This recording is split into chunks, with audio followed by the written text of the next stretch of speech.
Hey guys, how you going? Welcome to week 7, part 3 of the pipework. Now, there's no real instructional practical video this week because we're just continuing on building the same behavior. Every dog's going to kind of be at where they're at, which is going to be different. That's what I was trying to say.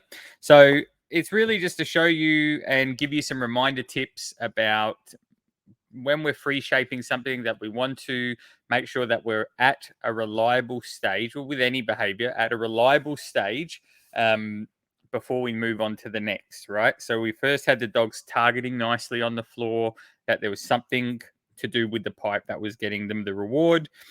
Part 2 was us sitting in the chair and presenting that pipe to them, and then teaching them to target. Some dogs were already starting to mouth.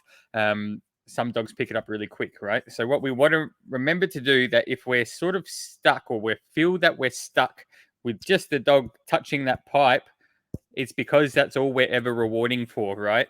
The thing about free shaping is that there's going to get to a point when we know that the dog is reliable on that one stage. To move to the next, we have to actually stop rewarding the dog, which is going to build a bit of frustration, because that dog is going to come back. It's going to go, touch, hold on, I didn't get my payment. Touch, hold on, what's going on here? That doesn't work anymore.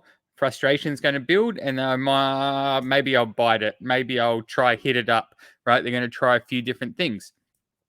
You'll find that most of the time, from touching it, most dogs will kind of mouth it, right? It's just from what I've seen. I don't know why that is the case.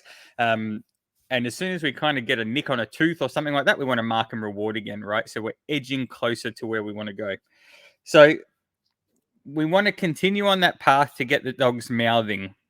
So we're sort of at a transition, right? So there's the transition from the floor to presenting, and transition from targeting with the nose to now mouthing. And then what's going to happen is there's going to be such a reward history of the dog just mouthing on and off, on and off, on and off, on and off, right? Because as soon as they mouth, we're going to mark, they're going to spit it to get their treat.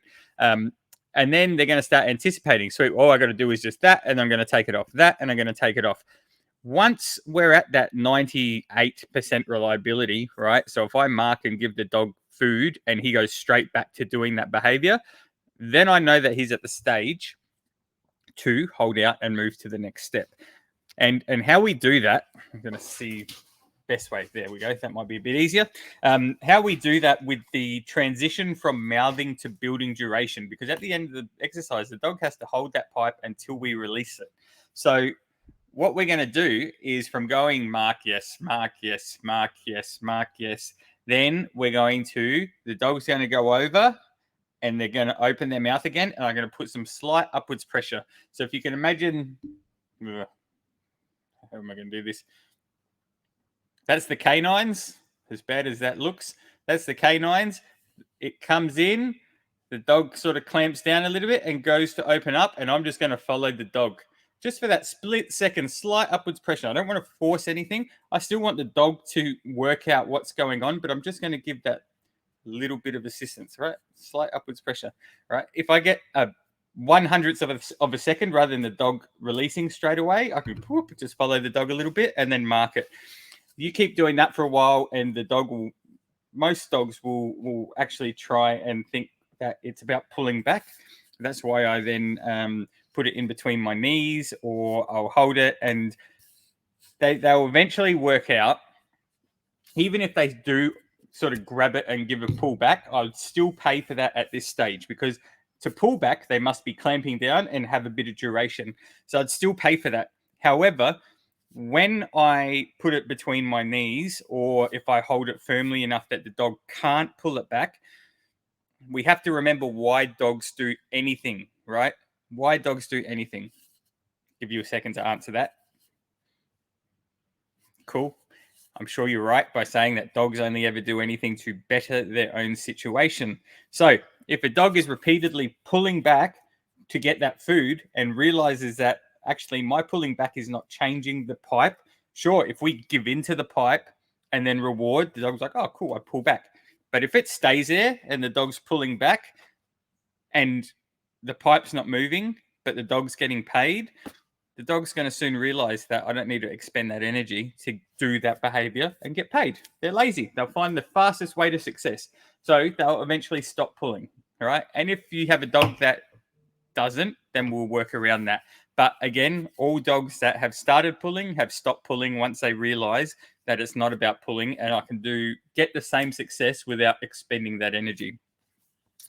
So we're going to move to that slight pressure upwards so that we can build just that duration, and you'll find that after a quarter of a second to then a half a second to then a second to then 2 seconds, right? And we want to vary the amounts. We never just want to keep scaling up. We want to go up and down, up 2 and down, up 3 and down 2, right? All this, just continuously mix it up so the dog never knows, meaning the dog just has to hold it until you release the dog.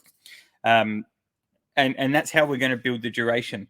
At this point, if your dog is targeting nicely and mouthing, it's sometimes easier to have the dog in a sit in front of you because you can place them there and then I know to mouth it, right? I'm just going to mouth it. I can do that sitting here. It builds a bit of stability. By the end of next week, or next week is going to be about actually teaching the dog to hold it on its own. But first we have to build the dog duration while we're holding the pipe, and then we'll slowly, incrementally remove our help, and it will be placing it, dog bites on it. Cool. Now we click or mark a yes, and the dog's going to spit it to get their reward. Right. Once we're reliable on that, present, bite, mark, reward, then I can say hold, because I know the dog's going to put it in its mouth. I'm layering in the command. Then I can say out and mark, and the dog's going to spit it out, right? So now I'm just layering in through classical conditioning my verbal cues for the behaviors that I want. So if there's any questions on that, into the Facebook group it goes. Don't hesitate. I'm always here, and keep going. I look forward to seeing your results. Thank you, guys.